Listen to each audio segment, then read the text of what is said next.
आप सभी भक्त प्रेमियों को मेरा जय श्री सच्चिदानंद, जय श्री सच्चिदानंद।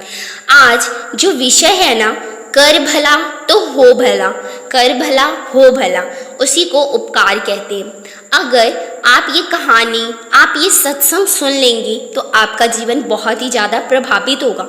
आप अपने जीवन में कुछ बदलाव लाएंगे और जब आप ये सत्संग सुनकर अपने जीवन को प्रभावित देखेंगे तो आप दूसरों को भी ये सत्संग सुनाएंगे। तो आज के सत्संग को शुरू करते हैं। एक बार जंगल का राजा शेर भ्रमण कर रहा था। उसी समय अचानक उसके पैरों में एक कांटा चुभ गया। उसे बहुत दर्द होने लगा। उसने बहुत कोशिश की कि उस कांटे को अपने पैर से निकाल ले, परंतु वह उस कांटे को नहीं निकाल पाया। दर्द काफी होने के कारण वो इधर उधर जंगल में देखने लगा। देखा कि उसी रास्ते पर एक राहगीर आ रहा है और वह राहगीर को देखकर झाड़ी में छिप गया। जब वह कुछ नजदीक आया तो अचानक ही वह झाड़ी से अपने पैर को घसीटते हुए बाहर निकला और वह राहगीर घबरा गया, क्योंकि यदि आप शेर को देखोगे तो आप भी घबरा जाओगे। ठीक उसी प्रकार राहगीर ने जब शेर को देखा तो वो डर गया। अब उसने सोचा कि आज तो मेरी मौत मेरे सामने खड़ी है, मतलब जो शेर है वो पक्का मुझे खा जाएगा, इसलिए मेरी मौत सामने खड़ी है। लेकिन वो जानता था कि भागने से शेर 2 ही छलांग में उसे पकड़ लेगा। पास में कोई पेड़ भी नहीं था कि वह व्यक्ति उस पेड़ पर चढ़ जाए, और कोई दूसरा रास्ता या दूसरा उपाय उसे सूझ ही नहीं रहा था। वह व्यक्ति चुपचाप वहां खड़ा हो गया और जंगल का राजा शेर गरजा नहीं बल्कि गुर्राया भी नहीं। वह उस व्यक्ति के सामने आकर बैठ गया और जहां पर कांटा चुभा था ना उसके पैरों में, वह उसको चाटने लगा। वह राहगीर तुरंत समझ गया कि शेर उसकी सहायता चाहता है, उसकी मदद चाहता है। उसने शेर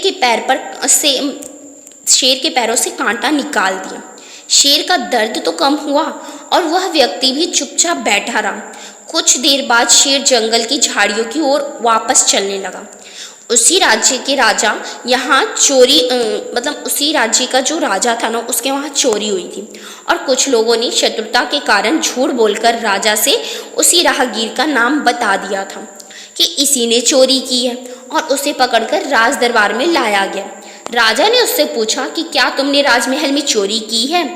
उसने कहा कि राजन, मैं एक साधारण परिवार का व्यक्ति हूँ और आपके राज्य में रहता हूँ। मैं ईमानदारी और लगन से परिश्रम कर अपने परिवार का पालन पोषण करता हूँ। भला चोरी मैं क्यों करूँगा? मगर कुछ लोगों ने राजा को गुमराह कर दिया। जैसे कि कुछ लोग झूठ बोलकर आज की दुनिया में गुमराह करते हैं, दूसरों को भटका देते हैं, ठीक उसी प्रकार कुछ लोगों ने राजा को चुगली लगा दी और उस व्यक्ति के प्रति गुमराह कर दिया उसे। इसीलिए राजा ने सजा सुनाते हुए कहा कि इसे जंगल में शेर के सामने छोड़ दिया जाए।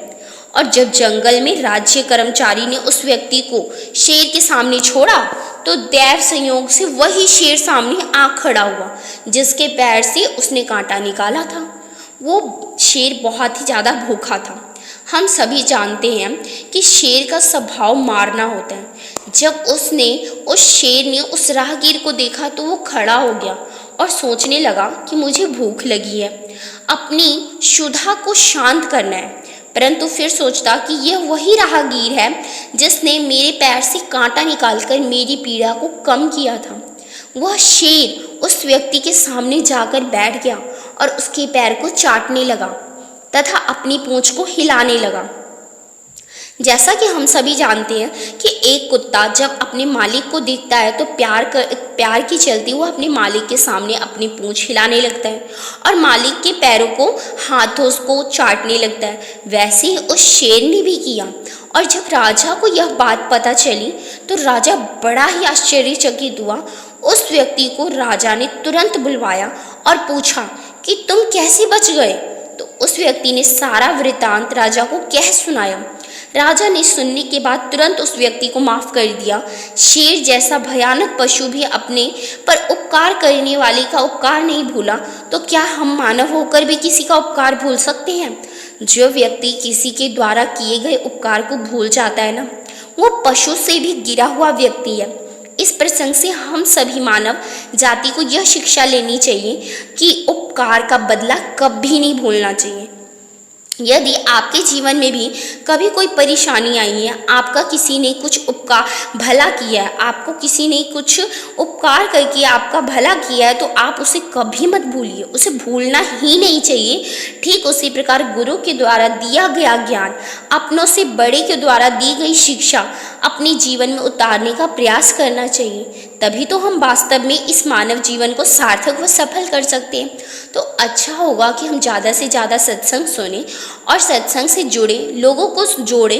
और इससे भला काम क्या हो सकता है? अपने जीवन को सफल व सार्थक करने के लिए कलयुग में केवल एक धर्म का काम सत्संग सुनना और दान पुण्य ही तो बचा है।